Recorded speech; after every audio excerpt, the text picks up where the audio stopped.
Hi everyone, welcome to episode 15 of Fridays with FEMA. I'm Ashish. And I'm Janisha.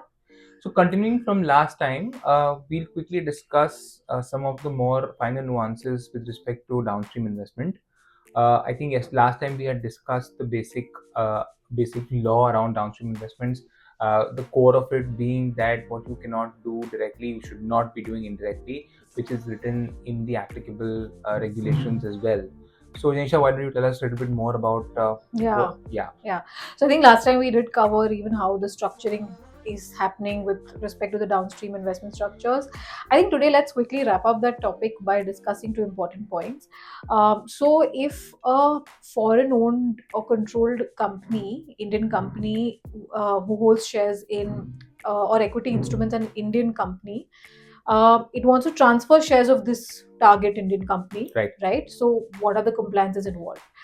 So let's say if this FOCC is transferring shares of this Indian target company to a non-resident, then it only needs to comply with FCTR's reporting. No pricing is required to be complied with. Sure. If this FOCC is transferring shares of an Indian company to a resident, then only pricing is required to be complied with. No reporting is required. Sure. And previously there was so much confusion on what this meant. Like, even though the rules very clearly say that if an FOCC is transferring to a resident, only pricing is applicable, no reporting, and if it's transferring to non-resident, only reporting and no pricing, there has still practically been a lot of confusion. I think the clarification in the master directions, which clarify that master direction for foreign investment, which clarifies that if the FOCC is transferring shares to a non-resident, it only needs to do a reporting and no compliance with pricing. That's actually very helpful and Sure. really clears the dust on this topic. Sure. So So yeah, I think basically the FOCC is considered to be like a non-resident, which is when transferring to a non-resident, only reporting. only Yeah, reporting is required.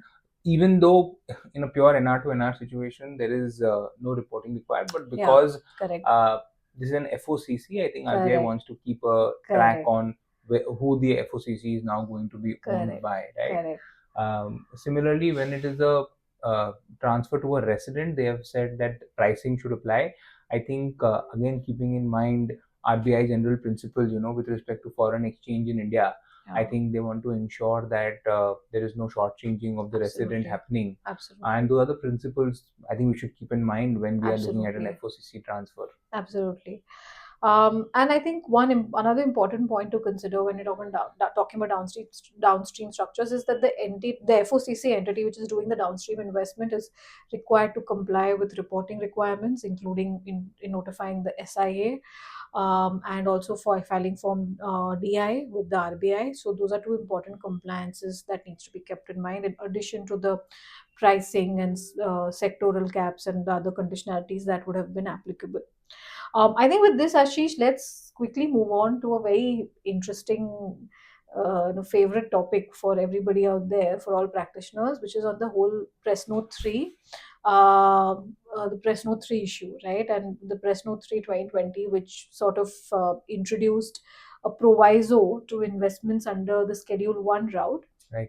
which says that if you have a foreign investment that is being made by an entity which is located in any land bordering country to India, right? Or whose beneficial owner is located in or is a citizen of any of these land Land bordering bordering countries, countries, yeah. then you require prior governmental approval. And this had come during the COVID times, where Correct. there was concern about free Chinese money controlling Indian entities, right? Uh, what has been contentious since 2020 till 2026 has been the meaning of beneficial owner. Correct. When the law came out, people were looking for guidance as to what is a beneficial owner, because it was not really mentioned under the NDI rules. So we were looking at PMLA and we were looking at Companies Act. At that point of time, PMLA had a 25% threshold. So yeah, if indirectly somebody would be entitled to 25% shares in the Indian company, they would be considered as the beneficial owner. And Companies Act had a 10% threshold. Right. A lot of people conservatively took a 10% threshold, and that was pretty market. Then you had this SOP that was released, and a lot of newspaper reports as well, which indicated that beneficial owner is not pegged to a percentage, because that's how the NDA rules read it. It's Right. not really saying anything. So So if I have a Chinese investor sitting in my holding company who's probably holding 0.1%, and that holding company has another holding company, and that holding company has invested in India, it could technically still be an issue Right. with how the reports were coming around. And a lot of structures were examined basis that. I think, and as I said, there was an SOP which sort of also indicated that any share, any beneficial owner in the structure, irrespective of their shareholding percentage, could have been a problem. I Correct. think the confusion remains. I don't think it is settled. What we definitely do as a from a practitioner's perspective is evaluate in any non-resident transaction, is there remotely any such situation, and then you Right. get into the details and you take a call. More importantly, we need to keep in mind that we need to, including as whenever you're getting an inward remittance as a resident, you need to file this declaration with the AD bank, and even the non-resident needs to file this declaration with the AD bank. And interestingly, AD banks have different formats. There are actually some formats I've seen where the beneficial owner is linked to the 10% Yeah. threshold. Some do not link it to the 10% threshold. A lot of times, a list of countries, which are the land bordering countries like China, Hong Kong, sometimes Taiwan is included, sometimes it's not included.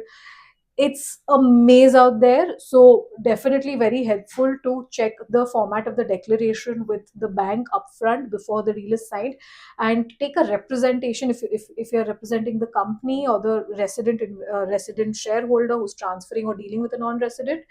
Definitely helps to take a representation to this effect from the non-resident, because if you have to give this declaration to the AD bank, you can only do it basis a representation in the document. So I think that's another point out there.